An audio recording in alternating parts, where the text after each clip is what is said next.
None of us are immune. Procrastination sneaks up on us all, some worse than others.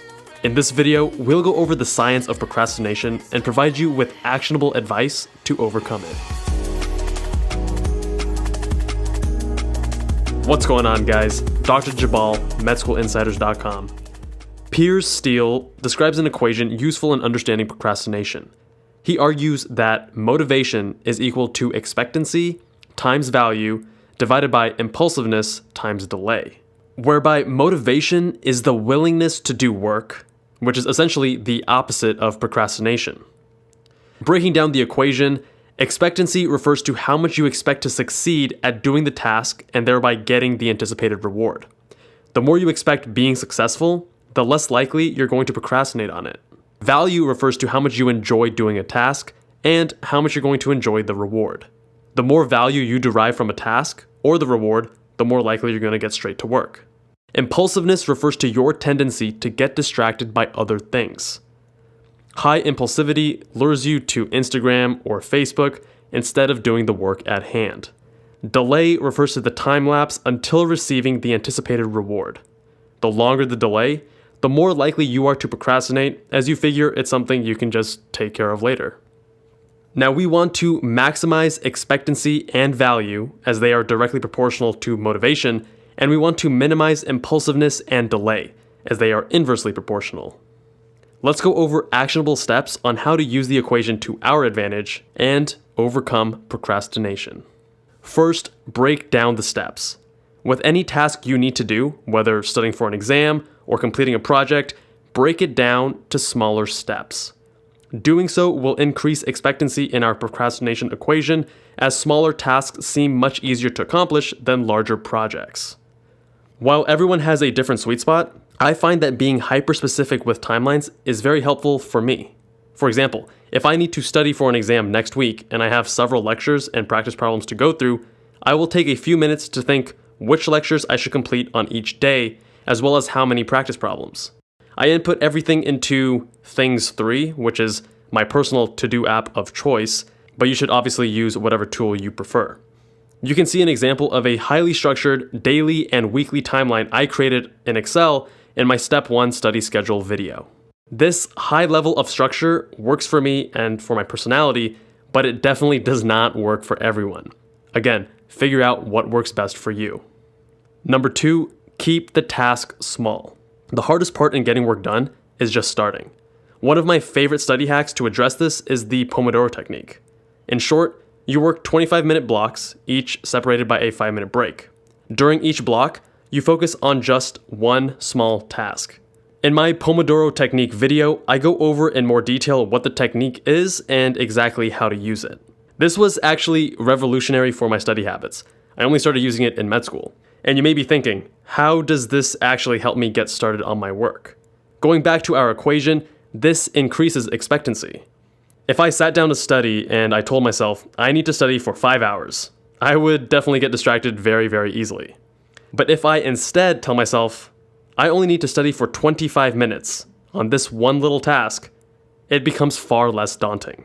And it becomes much easier to not only get started, but also stay focused for the 25-minute Pomodoro. Number 3, set the bar low. This is yet another trick to increase the expectancy in our equation. Set the goal to something less than what you are actually capable of. I have used this recently for my own meditation practice. When I set out to meditate 20 minutes every day, I only got around to doing it a couple times per week. It just felt like I never had time to actually sit down and do 20 minutes of meditation, so I rarely did. Instead, I lowered my expectations by aiming to meditate just 2 minutes every day. By lowering the bar, I found myself meditating most days, and even though I set the goal as just 2 minutes, I almost always exceeded it. Number 4, hack pleasure from the experience of studying. Do you ever feel like studying is boring? What if you don't actually support the immediate outcomes of the task? Let's say you don't know what you want, or maybe you have unclear priorities. These examples all point to low value in our equation. Increasing value will help us overcome procrastination. So how do we increase value? One way is by giving yourself a reward for completing a task. For example, you can reward yourself with a healthy and tasty meal, or by hanging out with your friends, after and only after you finish your chemistry homework. If you need help with self-discipline like this, check out our self-discipline video. Alternatively, you can improve the experience of the work itself.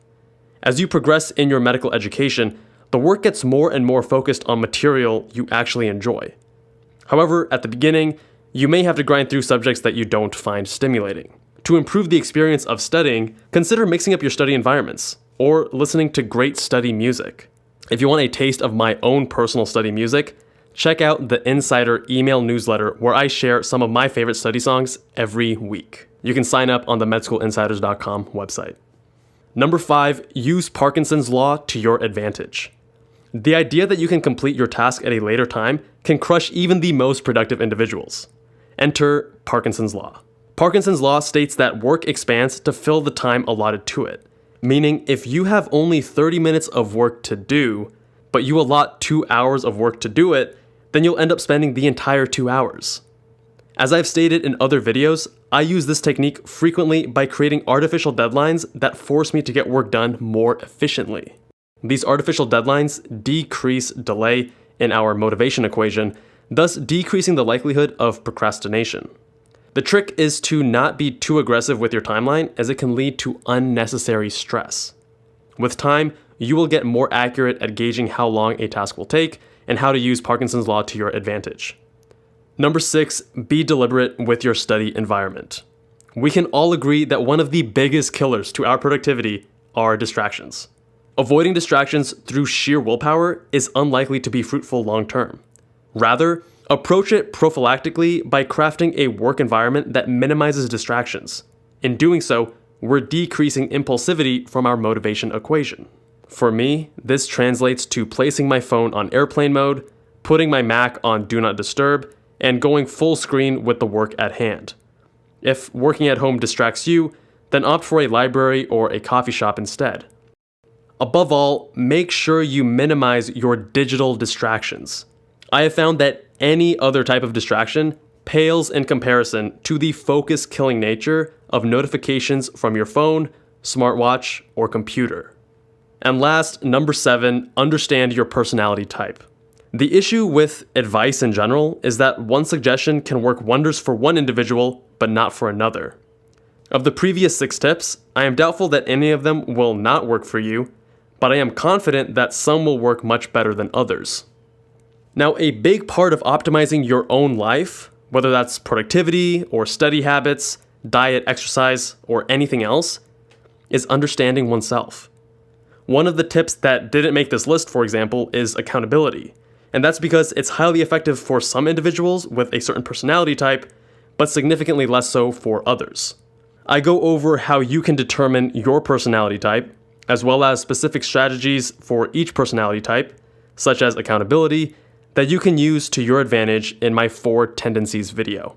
Link in the description below. I'd love to hear from you what other tools, tricks, or hacks you use to overcome procrastination. Have you found loss aversion useful for you? How about accountability groups? Share with the rest of us what has worked for you down below, and let's help each other out.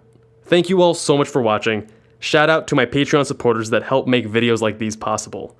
If you liked the video, make sure you press that like button, hit subscribe if you have not already, and I will see you guys in that next one.